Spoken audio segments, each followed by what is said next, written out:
กรมก่อสร้างกำลังกรมใหญ่การเมืองกระทรวงป้องกันความสงบได้ปิดสุดฝึกอบรมมวยเทควันโดระยะสั้นให้กำลังป้องกันความสงบประจำปี 2026 ในวันที่ 9 เมษายน 2026 ภายหลังดำเนินมาเป็นเวลา 9 วัน โดยการเข้าร่วมเป็นประธานของทานพลจัตวาปาลินเอกเวียงไซธรรมสิทธิ์ห้องหัวหน้ากรมใหญ่การเมืองป้องกันความสงบมีทานลีฮุนแจที่ปรึกษาสถานทูตสาธารณรัฐเกาหลีประจำสาธารณรัฐประชาธิปไตยปาซาสุลาว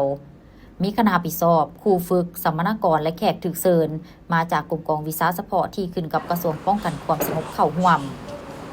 ท่านพันโทสอนใจสุภาจันทร์หัวหน้าแผนกบำรุงก่อสร้างกรมก่อสร้างกำลังได้ผ่านบทสรุปผลสำเร็จสุดฝึกอบรมวิชาศิลปะมวยเทควันโดระยะสั้นให้กำลังป้องกันความสงบท่านได้ให้ฮู้ว่าผ่านการจัดตั้งฝึกอบรมครั้งนี้เป็นระยะเวลา 9 วันสามารถตีราคาด้านดีและบทเรียนที่ถอนได้คือคณะพักคณะบัญชากระทรวงป้องกันความสงบ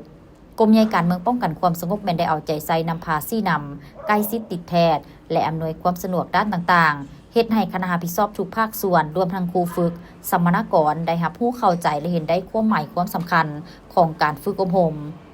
พร้อมนี้สัมมนากรทุกสหายมีความรับผิดชอบสูงต่อการฝึกอบรมปฏิบัติโมงเวลาตั้งใจฟังครูอธิบายซิสอนมีระเบียบวินัยสูงเข้าฝึกแอบอย่างเป็นขบวนฟื้นและสามารถกำได้ทักษะพื้นฐานของมวยเทควันโดได้อย่างว่องไวผ่านการจะตั้งปฏิบัติสุดฝึกอบรมสามารถถอดถอนบทเรียนที่สำคัญได้เป็นต้นศิลปะยุทธวิธีการต่อสู้มวยเทควันโดบ่ได้เป็นเพียงแต่กีฬาเพื่อสุขภาพเท่านั้นแต่แม่นอาวุธทางด้านมันสมองและร่างกายที่จำเป็นเฮาต้องได้เรียนรู้การฝึกเทคนิคการป้องกันตัวและการควบคุมคู่ต่อสู้ด้วยมือเปล่าสามารถนำไปประยุกต์ใช้เข้าในเวียกงานวิสาเฉพาะของกำลังป้องกันความสงบการจับกลุ่มและการแก้ไขเหตุการณ์ที่บ่คาดคิดได้อย่างมีประสิทธิภาพและเห็นได้ว่าภายหลังการฝึกอบรม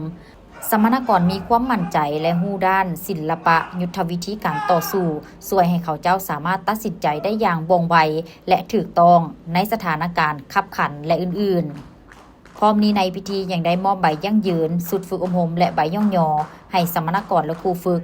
ให้เกียรติมอบโดยทานพลจัตวาปาลินเอกเวียงไซธรรมสิทธิ์และคณะรับผิดชอบสุดฝึกอบรม